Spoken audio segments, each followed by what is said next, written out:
E aí, pessoal, vamos começar mais um episódio do podcast Os Sócios. Estou aqui com Malu Perini, minha digníssima esposa, host e rosto do podcast. Olá, pessoal, sejam bem-vindos. A França também. O Macron passou lá 6 horas, 5 horas sentados, não sei se vocês viram a foto, um em cada ponta de uma mesa gigante. Sim. Falaram que era por causa da pandemia, o isolamento de 5, 6 horas trancados lá dentro. E cada um falou uma coisa quando saiu, mas ele foi lá e está dizendo, não, vamos com calma. A França também está com esse discurso apaziguador. E isso é um problema. E aí eu quero trazer a questão que, assim, dentro da história, uma das preocupações geopolíticas era a união entre a Alemanha e Rússia.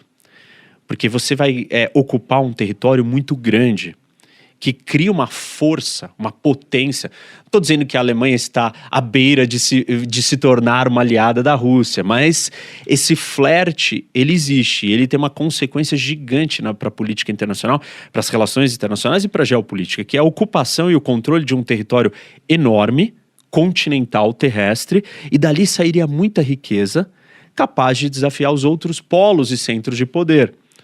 E então, assim, estar sempre atento, e os pensadores disso, desde o começo do século, lá atrás, que foram pessoas, Mackinder, né, que é um desses caras que pensou sobre isso, ele aconselhou os aliados, o Ocidente, na Primeira, Segunda Guerra, e falou desse assunto, olha, cuidado com a união entre Alemanha e Rússia. Dali sai uma força muito grande.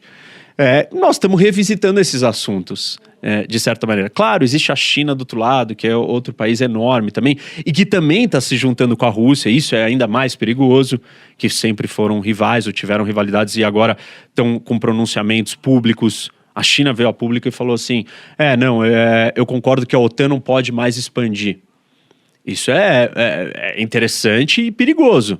Porque a China também tem as suas ambições em Taiwan, territoriais. E tem, até se cogita e tem gente falando, né? Você deve ter visto isso também, um ataque simultâneo. Não, seria isso ótimo. seria um grande... Aí é que nem eu brinco que isso daí é que nem um 11 de setembro. Se isso acontece, a gente tem uma quebra e entramos num novo capítulo da história. Se diz Ucrânia e Taiwan paralelos, sim. Simultaneamente, sim. Ao mesmo tempo acontecendo, os dois se juntam, planejam um ataque e fazem uma incursão, Claro. Uma invasão à Ucrânia e Taiwan. Não, e aí tem, até fazer um parênteses aqui, eu falei, seria ótimo, e aí já vão fazer um corte falando que eu estou apoiando Putin e Xi Jinping, não é isso que eu estou falando.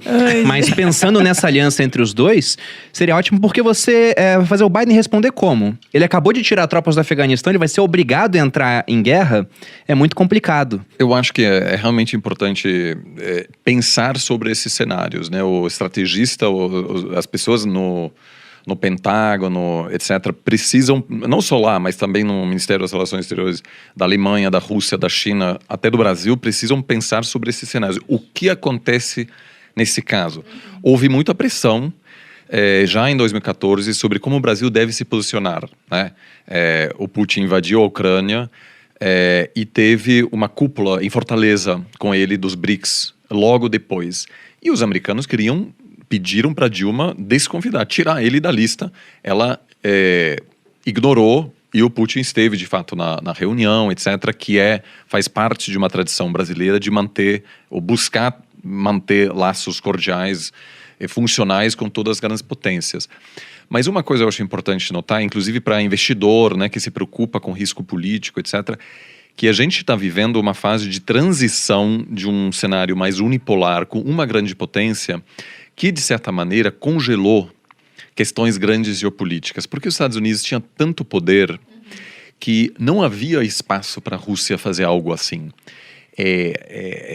A Rússia era tão fraca que não tinha o que fazer quando os Estados Unidos começaram a integrar a Polônia e vários outros países da Europa Leste na OTAN. O Yeltsin era um líder fraquíssimo nos anos 90, a Rússia era um caos. A China, até 20 anos atrás, era uma economia em ascensão, mas muito frágil ainda, rural, etc. E agora estamos à beira de entrar numa fase multipolar, né, com vários polos de poder, Estados Unidos, China sobretudo, que têm seus interesses e que podem começar a agir sem se preocupar inteiramente o que o Washington quer, né? Porque agora, aos poucos, há um desafio chinês pela hegemonia americana na Ásia. E da mesma forma da Rússia nessa região da Ucrânia. Então, de certa forma, o que estamos vivenciando agora é o novo normal um pouco, né? Haverá cada vez mais esse tipo de coisa. E eu acho que para grandes empresas isso vai ser difícil, porque se você pensa assim, as multinacionais nos últimos 30 anos não tinham que realmente se importar muito com a geopolítica. Não era um assunto tão relevante assim. Hoje, todas as grandes empresas têm assessores de geopolítica.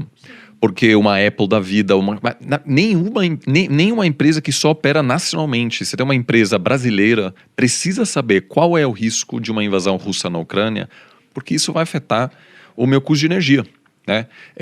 Muito fertilizante que está sendo produzido na Ucrânia vai aumentar o custo do fertilizante que o Brasil importa. Isso tem um impacto direto nas exportações brasileiras para a China, por exemplo. Então, muita gente fala, que chata essa crise, né? Espero que vá passar. Eu falo, gente, nas próximas décadas não vai passar. A gente está agora entrando nessa fase e isso eu acho que é importante para o investidor também ficar mais ligado nessas realidades, né? É a mesma coisa da pandemia, né? Você vê, hoje em dia todo mundo, cada estado, né? Cada país decide o que vai acontecer. Fecha o território, abre o território. Então, todo mundo tem que estar ligado em relação a isso. Acho que a gente entrou